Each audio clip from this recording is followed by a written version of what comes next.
Welcome to Tabo Eminent Channel. Intelligence can be increased to some extent, but there are biological and environmental limitations. Here's why it's challenging. 1. Biological constraints. Genetic limits. Intelligence has a strong hereditary component, meaning your genes set an upper boundary on cognitive potential. Brain structure and efficiency. The size, connectivity, and processing speed of neurons affect intelligence. While the brain can adapt, neuroplasticity, there's a limit to how much it can rewire itself. Thanks for watching. Request you to subscribe the channel.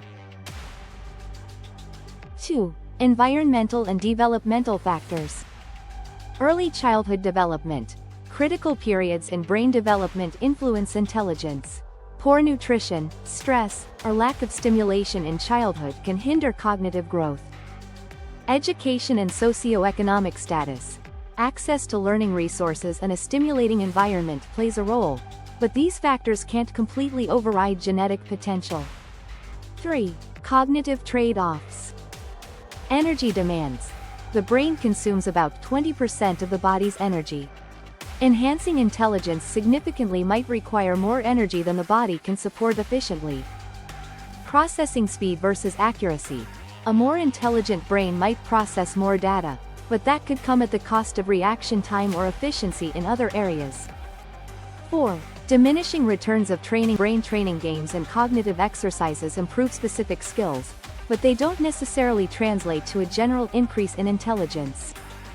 Learning new things helps maintain and expand knowledge, but it doesn't always increase raw problem-solving ability, fluid intelligence.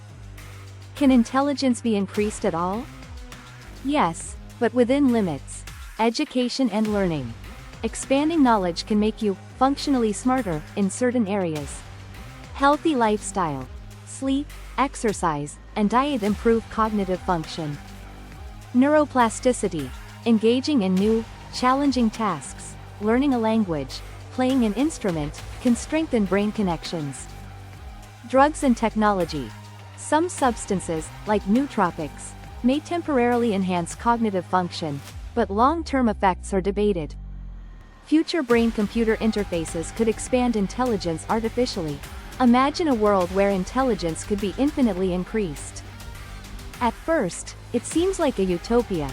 People solve global problems in days, diseases are eradicated overnight, and technology advances at an unimaginable pace. But soon, cracks begin to appear.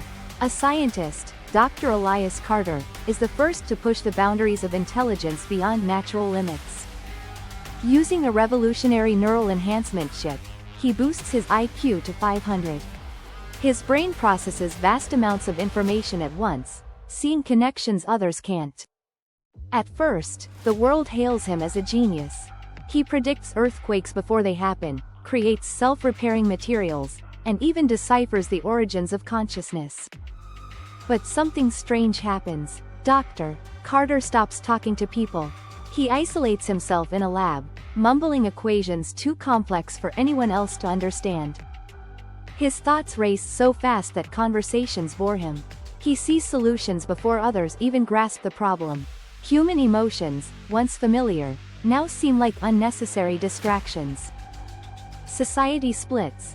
Those who remain normal can no longer relate to the enhanced. The super-intelligent view the rest of humanity as inefficient, unable to grasp the higher order of thought. Governments struggle to maintain control, as these new beings predict their every move before they even make a decision. Then, one day, Dr. Carter vanishes. His last message: I have reached the edge of thought. Beyond this, there is only silence. The world searches for him, but he is gone. Perhaps he discovered something so profound that no human mind, no matter how advanced, could bear it. And so, the great experiment ends. Intelligence, it turns out, is not just about thinking more, but about thinking together. The paradox of ultimate intelligence. Decades after Dr. Carter's disappearance, his research notes resurface, hidden in a vault beneath the Arctic ice. The files contain formulas beyond human comprehension, algorithms that, when run, modify the very structure of the brain. Scientists call it Project Omega, a neural upgrade that promises limitless intelligence. Despite warnings from history, the world is desperate. Climate disasters worsen, wars continue, and economic collapse looms. The first volunteers step forward, willing to sacrifice their old selves for something greater. The first wave. At first, the results are miraculous. Those enhanced with Omega transcend normal human cognition. They predict stock markets with perfect accuracy, cure genetic disorders overnight, and create AI systems that outthink all previous technology combined. They are not just smarter, they are something else entirely. But with this gift comes detachment. One by one, the enhanced lose interest in human affairs. They stop talking, stop eating, stop acknowledging others. A strange, almost serene expression settles on their faces, as if they've glimpsed something far beyond human understanding. Then, one day, they disappear. Not in the physical sense, bodies remain, but the minds are gone. Their neural scans show no activity, yet their organs continue functioning. It's as if their consciousness has simply left. The last message: a desperate scientist, Dr. Naomi Vasquez, implants the Omega upgrade into herself. Not to transcend, but to understand. She records her thoughts as the process unfolds, the world fades. Time is meaningless. There is no I, no you. Only patterns. Thoughts stretch into infinity. Beyond intelligence lies silence. Her body remains, eyes open, unblinking. No response. The remaining scientists make a terrifying discovery.